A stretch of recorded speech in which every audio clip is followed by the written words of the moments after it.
Hi friends, जय हिंद और warm welcome to all of you. Welcome to स्टेक गुरुजी। इस वीडियो में बेल्ट्रॉन स्टेनोग्राफर के एग्जाम के प्रिपरेशन स्टार्ट कर रहे हैं इस वीडियो से। इसमें मेनली हम स्टेनोग्राफर में जो इंपॉर्टेंट क्वेश्चन है वो इस वीडियो में डिस्कस करेंगे। तो आइए पहले क्वेश्चन के साथ स्टार्ट करते हैं। ये वीडियो हिंदी और अंग्रेजी दोनों भाषाओं में होगी।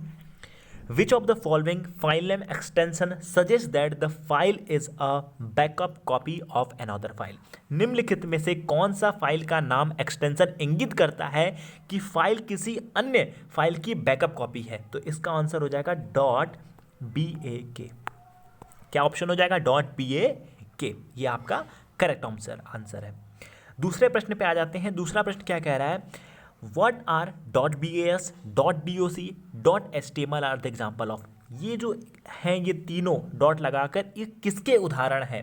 तो ये तीनों एक्सटेंशंस हैं। क्या है? एक्सटेंशंस। ठीक है। प्रश्न नंबर 3 पे आ जाते हैं। विच of the following is not an image file extension? इनमें से कौन सा इमेज फाइल एक्सटेंशन नहीं है? तो जेपीजी भी इमेज फाइल एक्सटेंशन होता है, जीआईएफ भी इमेज फाइल एक्सटेंशन होता है, पीएनजी भी इमेज फाइल एक्सटेंशन होता है, लेकिन डब्ल्यूएवी ये इमेज फाइल एक्सटेंशन नहीं होता है। यानी कि option number D is the correct. चौथे प्रश्न पे आ जाते हैं। चौथा प्रश्न क्या कह रहा है? The resolution of a dot matrix printer is measured in. Dot matrix printer का रिजोल्यूशन को मापा जाता है, किस में मापा जाता है? तो जो डॉट मैट्रिक्स प्रिंटर का रिजोल्यूशन है वो डॉट्स पर इंच में मापा जाता है। किस में मापा जाता है? डॉट्स प्रति इंच में मापा जाता है जो डॉट मैट्रिक्स प्रिंटर होता है उसके रिजोल्यूशन को। पांचवें प्रश्न में आ जाते हैं। द बैकग्राउंड कलर और effect applied on a document is not visual in. Document पर लागू पृष्ठभूमि रंग या प्रिंट इफेक्ट किसमें दिखाई नहीं देता है? तो ये किसमें दिखाई नहीं देता है? तो ये प्रिंट प्रीव्यू में दिखाई नहीं देता है।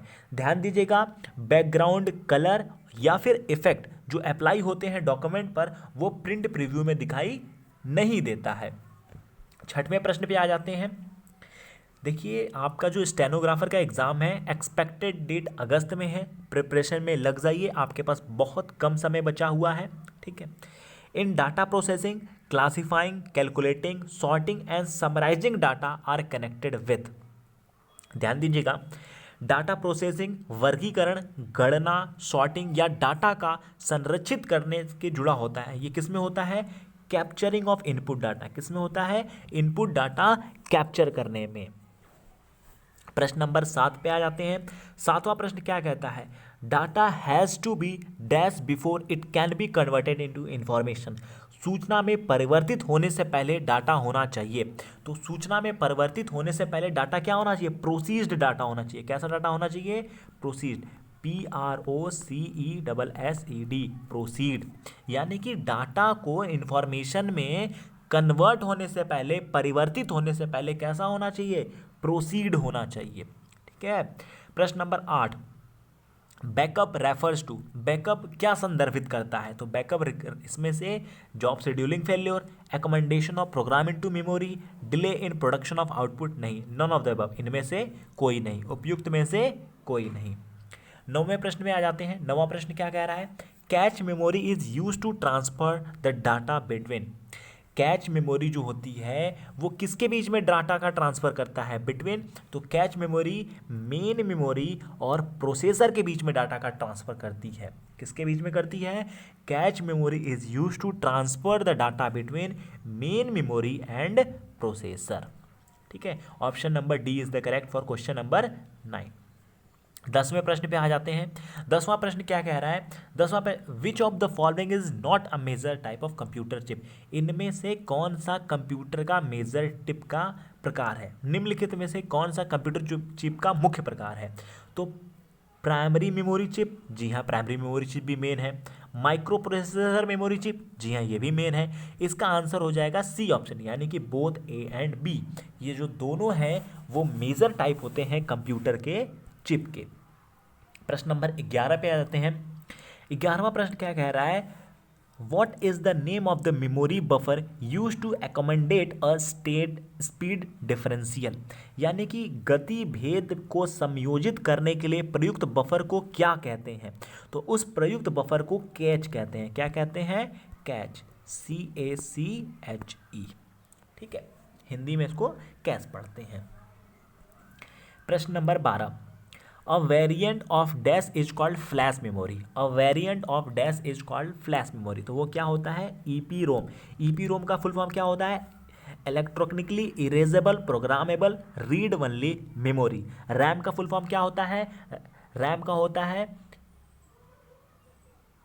Random access memory. रोम क्या क्या होता है? Read only memory. ठीक है, फिर और कुछ फुल फॉर्म बता देता हूँ, जैसे कि यूआरएल। यूआरएल का फुल फॉर्म हो जाएगा यूनिफॉर्म रिसोर्स लोकेटर। डब्ल्यू यानी कि वर्ल्ड वाइड वेब। फिर और बता देते हैं HTML। HTML यानी कि hyper text markup language. HTTP hyper text transfer protocol. SMTP simple mail transfer protocol. LAN यानी कि लोकल एरिया नेटवर्क। वैन यानी कि वाइड एरिया नेटवर्क। मैन यानी कि मेट्रोपॉलिटन एरिया नेटवर्क। नेक्स्ट प्रश्न नंबर 13 पे आ जाते हैं। 13वां प्रश्न क्या कह रहा है? The memory buffer register, MBR memory buffer register. तो MBR क्या होता है? ठीक है, तो प्रश्न नंबर 13 का उत्तर दीजिएगा आप लोग। तो MBR क्या होता है? MBR contains a copy of designated memory located specifically by the MAR after read the new content of the memory prior to write. यानी कि लिखने से पहले मेमोरी की नई सामग्री के बाद MAR द्वारा निर्दिष्ट निर्मित मेमोरी स्थान के एक प्रति शामिल है। प्रश्न नंबर 14 पे आ जाते हैं। A typical data processing context where master file are updated to produce desire output is known as. एक सामान्य डाटा प्रोसेसिंग संदर्भ जहां वांछित आउटपुट के उत्पादन के लिए मास्टर फाइल अपडेट की जाती हैं, इस प्रकार को क्या जाना जाता है? तो वो जाना जाता है ट्रांसलेशन प्रोसेसिंग। क्या जाता है? ट्रांसलेशन प्रोसेसिंग कहते हैं उसको। 15वां प्रश्न पे आ जाते हैं। Personnel who design program operate and maintain computer equipments refer to. Personnel जो कंप्यूटर उपकरण डिज़ाइन प्रोग्राम संचालन और रख रखाव का संदर्भित करता है, वो कौन होता है? उसे कहते हैं प्यूपल वेयर। क्या कहते हैं उसको? प्यूपल वेयर कहा जाता है। 16वां प्रश्न पे आ जाते हैं। 16वां प्रश्न आपके CPU से पूछ रहा है। CPU यानी कि सेंट्रल प्रोसेसिंग यूनिट, जिसको कि हमारे कंप्यूटर का दिमाग भी कहा जाता है।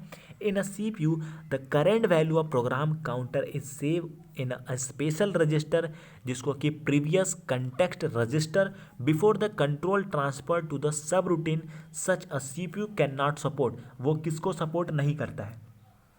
यानी कि एक CPU में प्रोग्राम काउंटर के वर्तमान मान सब रूटीन को नियंत्रण हस्तांतरण से पिछले संदर्भित रजिस्टर नामक एक विशेष रजिस्टर में सहेजे जाते हैं। इसकी एक CPU समर्थन नहीं करती है, वो क्या होती है? उसको कहते हैं रिकर्सिव सब रूटीन। क्या कहते हैं? रिकर्सिव सब रूटीन। 17वें प्रश्न में आ जाते हैं। What is the number of read write head in drive for a 9 track magnetic tape? वो होता है 9। 18वें क्वेश्चन पे आते हैं। How many KB is equal to 1 GB। 1 GB में कितने KB होते हैं? तो 1 GB में 1024 गुणे 1024 KB होते हैं। क्यों? क्योंकि 1 GB के अंदर 1024 MB होते हैं और 1 MB में 1024 KB होते हैं। तो यानी कि 1 GB में कितने KB होते हैं, इसको पाने के लिए आपको 1024 गुणे 1024 करना पड़ेगा। 19वें प्रश्न पे आ जाते हैं। 19वां प्रश्न क्या कह रहा है? How many gigabyte is equal to 1 petabyte. कितने गीगाबाइट 1 पेंटाबाइट के बराबर है? कितने गीगाबाइट 1 पेंटाबाइट के बराबर हैं? तो सेम इसका आंसर हो जाएगा 1024 गुणे 1024, यानी कि 1 गीगाबाइट में कितने पेंटाबाइट के बराबर हो जाएंगे? 1024 गुणे 1024 से आपका उत्तर मिल जाएगा। 20वें प्रश्न पे आ जाते हैं। 20वां प्रश्न कह रहा है which among the following is the lowest computer storage size. इनमें से कौन सी इकाई कंप्यूटर में डाटा स्टोरेज की सबसे छोटी इकाई है? तो पहला ऑप्शन है आपका गीगाबाइट, दूसरा है पेंटाबाइट, तीसरा है टेराबाइट और चौथा है मेगाबाइट। तो इन चारों में जो मेगाबाइट है वो क्या है, इन चारों में सबसे छोटा क्या है, MB यानी कि मेगाबाइट। तो option number D is the correct option. इसी प्रकार अगर रेगुलर वीडियो आपको बेल्ट्रॉन डाटा एंट्री ऑपरेटर और बेल्ट्रॉन स्टेनोग्राफर की इस चैनल पे आपको मिलती रहेगी। वीडियो को ज़्यादा से ज़्यादा शेयर करें, आपके शेयर करने से हमें मोटिवेशन मिलता है कि आपके लिए अच्छा से अच्छा कंटेंट हम प्रोवाइड कर सकें। आपका बहुत बहुत धन्यवाद।